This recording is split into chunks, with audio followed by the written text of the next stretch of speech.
they need to work with us just as we need to work with them. There is a lot of trade which happens between our two countries. There is connectivity projects.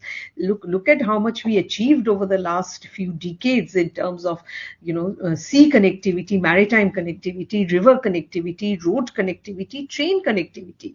There were 3 passenger trains which were running between India and Bangladesh before 5th August. And the number of railway line laying projects which were ongoing under the lines of credit. So there is a lot which can happen between our two countries, which has the potential to change the lives of our people, to bring prosperity, to bring economic benefits to people of both the countries.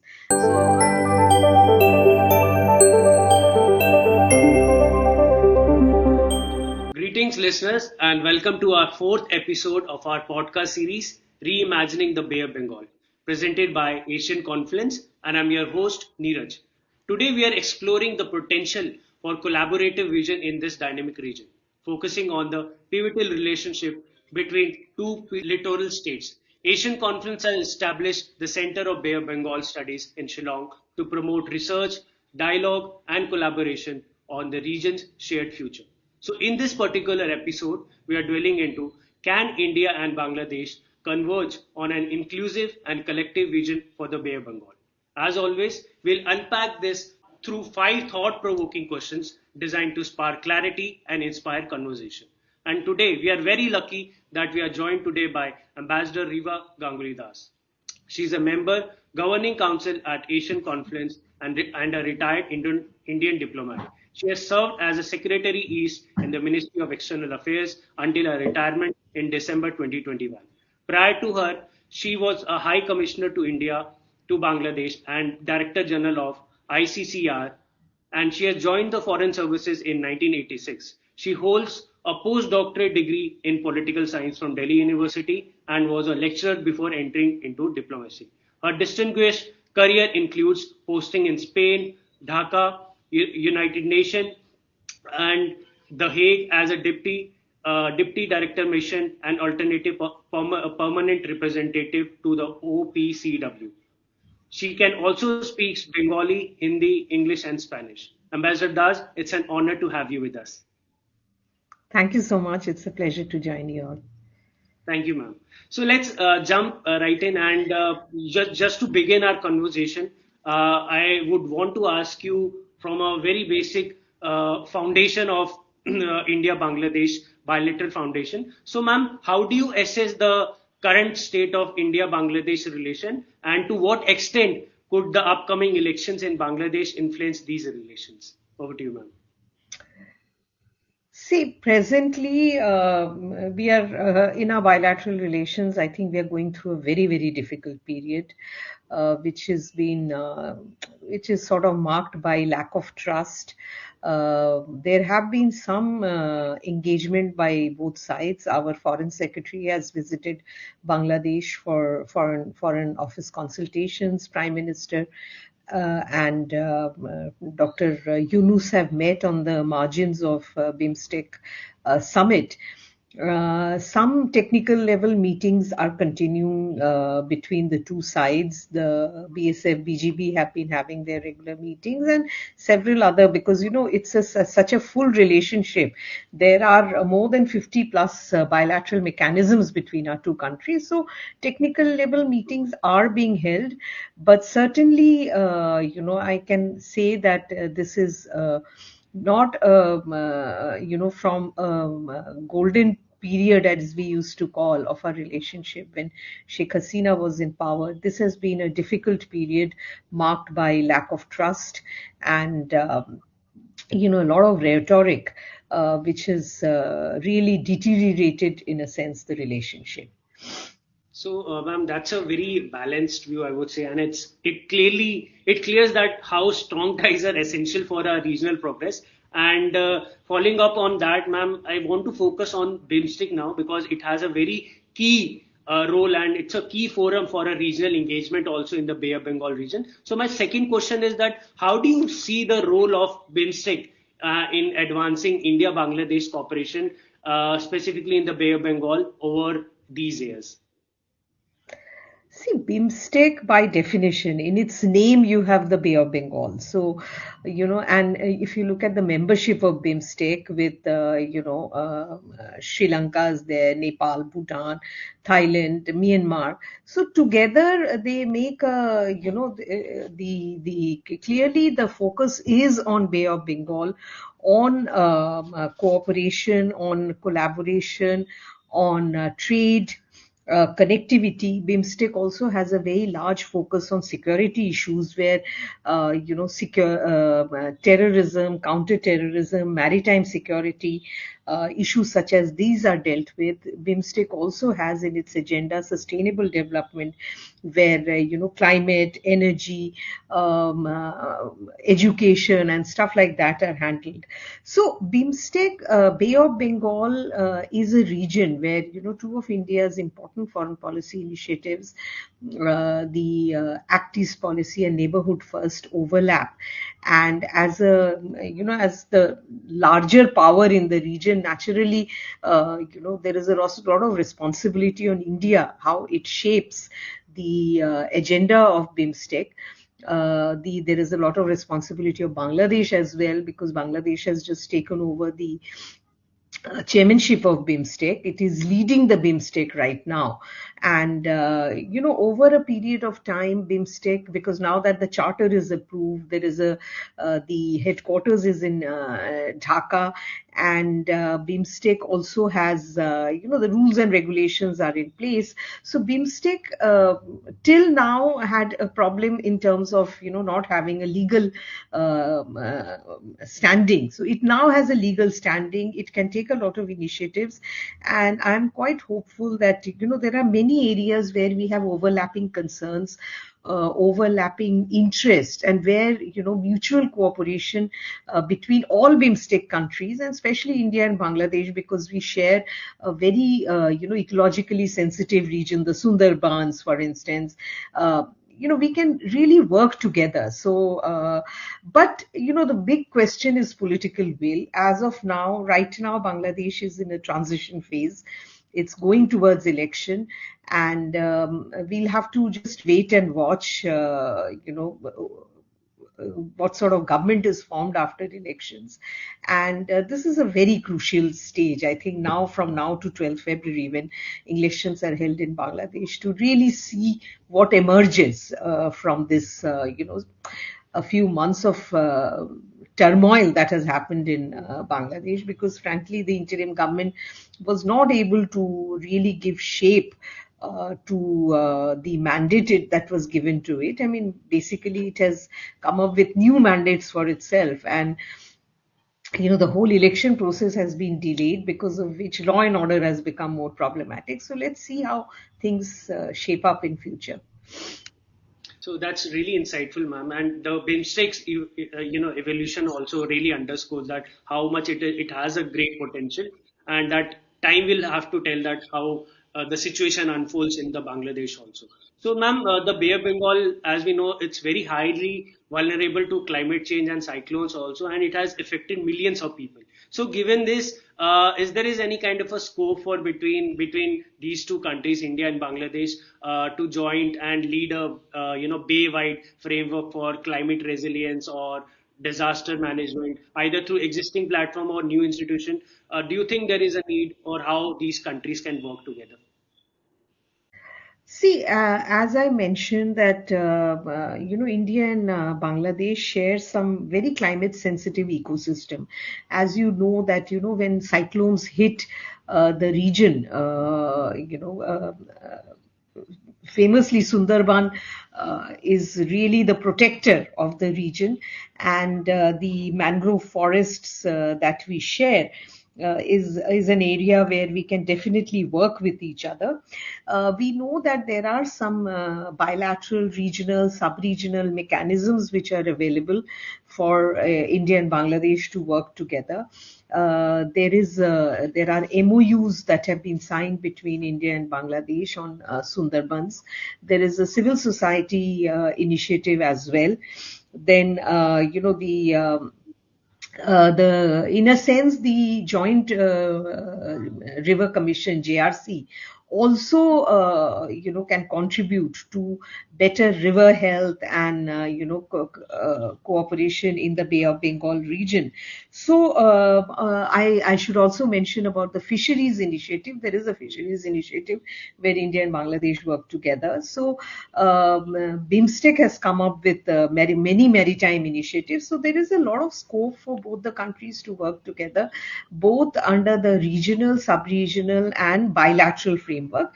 But I have to add that the action has there is you really need a lot of political will to move forward on these issues. India and Bangladesh are also India is of course in the forefront of the coalition for disaster resilient infrastructure as well as International Solar Alliance. Bangladesh is member of both. These are also initiatives in which we can work together to and especially focused on the Bay of Bengal, which is of great interest to both our countries. So in short, the mechanisms exist, but I don't think the situation now will allow much work. We will again have to wait and see what kind of government comes to power and whether Bangladesh prioritizes these things or not. But of course, India can also play a very important role as the country which has the capacity to help other countries, which has the technology, and which also has more resources than the other countries in the region. So, ma'am, that's a very forward-thinking approach, and really, the collaboration on climate change could set a strong example between these two countries if they come together on a lot of these initiatives. But now, coming back to the policies or the human connections, we know which derives the very good lasting partnership. So, my next question is also related to that. That how important are these cultural, civil society, and people-to-people linkages in building a strong and inclusive identity in the Bay of Bengal between India and Bangladesh? Do you think it's very important, and how we can sustain this kind of a relationship? See, I feel that at the end of the day, all that the government does, all initiatives that the government takes, whether it's your domestic policies, whether it's your foreign policy, everything is for the people of the country, for their security, for your nation, for nation building, and for the nation to move ahead. So people are at the center of these initiatives, decisions, etc.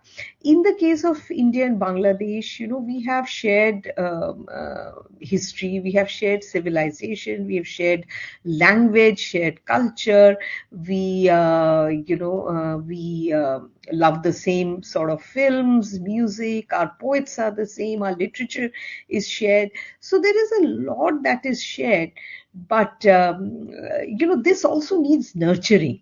It's something, people to people contact needs nurturing. Governments have a very important role to play here in creating the enabling environment in which P2P contact takes place, and takes place in an atmosphere where people make an effort to understand each other. So here India and Bangladesh share so much in common, and I very strongly believe that no other country can has that sort of position in the people's mind that India has. So this is an area where again we have to work harder. I think civil society, academics, student, the huge artist community, they have a big role to play in building trust once again between the people of our two countries. And these bonds are very strong. They are very important. They reinforce friendship between two countries, and I think given the situation right now, this is an area which will need a lot of work in future. So that's really, emphasizes that how much the human element works between two countries if they have to work for a long life partnership. And we also know that, ma'am, no partnership is without the challenges. And that is how my last question comes into that. And ma'am, what do you think that what are the main obstacles to India-Bangladesh cooperation in the Bay of Bengal, and what initiatives can be taken to address them? See, at present, the biggest challenge is the internal situation in Bangladesh. We all know that since the August 5, overthrow of Sheikh Hasina's government, on 8th August, government headed by Professor Dr. Muhammad Yunus was formed. Professor Yunus has, this particular government that was formed uh, launched into the whole process of doing reforms. So they have actually spent a lot of time on this whole issue of how to reform the constitution, how to reform the political system, have a new system. Everybody talks about having a new political system, bandobast, new Rajnitik bandobast. So, but at the end of the day, you find that even the youngsters who were, the students who were in the forefront of the movement have adopted exactly the same methodology that a traditional political party has been doing for all these years, and for which there is a lot of discontent among people, which is corruption, misuse of office, and the exacting standards that people were thought that these students would meet. They people have been definitely disappointed. So after a long time, a lot of debate, discussion, and the elections have been announced. From today, I think election campaigning has started, and the candidate lists have been finalized. Definitely, Awami League has been kept out of it. And so let's see how this will move forward, because India has already made it very clear that it is ready to work with whichever government comes to power. And but likewise, the whichever government comes to power in Bangladesh also has to realize that the reality is that India is a large neighbor of Bangladesh, and that instead of indulging in rhetoric and on a constant basis, they need to work with us just as we need to work with them. There is a lot of trade which happens between our two countries. There is connectivity projects. Look at how much we achieved over the last few decades in terms of sea connectivity, maritime connectivity, river connectivity, road connectivity, train connectivity. There were 3 passenger trains which were running between India and Bangladesh before 5th August. And the number of railway line laying projects which were ongoing under the lines of credit. So there is a lot which can happen between our two countries, which has the potential to change the lives of our people, to bring prosperity, to bring economic benefits to people of both the countries. So one can only hope that elections are held peacefully. It is fair and free, and that whichever government comes to power is is ready to do business with India, rather than continue the process of conducting election through these rhetorical statements and making unrealistic statements, which basically then vitiate the atmosphere. And they have to at the end of the day respect a couple of issues that India has, which is our security in the Northeast, which is absolutely not negotiable. The if supporting or giving shelter to Indian insurgent groups, allowing terrorists and to conduct actions against India from Bangladesh's soil, these things will be totally unacceptable to us. So let's see how the elections, what sort of results the elections throw up. And in fact, this the period up to 12th February is going to be extremely crucial. And I think the whole we are also hoping that there will not be too much violence and elections will be conducted peacefully on 12th February. Though this is going to be conducted without one of the largest parties. The Awami League has not been banned, but they are not allowed to participate in the election. So, the inclusiveness of the election is already questionable and in doubt. It's a very very crucial period, and I don't think this is a normal election for Bangladesh. This is a election which will determine the future of Bangladesh, its identity, and also the whole issue of where it started its journey from, the 71 war, and what the 71 war stood for. So these are very very difficult times, I think, ahead. Yes, ma'am. Rightly said, and that's really a pragmatic roadmap because overcoming these kind of obstacles will be a key to realization that how we can collectively, see a vision, greater vision for both the countries. So, ma'am, what an insightful discussion. Thank you so much, Ambassador Das, Thank you. for your expert perspective on, the converging visions for India and Bangladesh in the Bay of Bengal. And to our listeners, we hope this episode of Reimagining the Bay of Bengal has deepened your understanding of bilateral and regional opportunities. So just stay tuned for the more upcoming discussion on the forces that shaping this vital area. Thank you so much.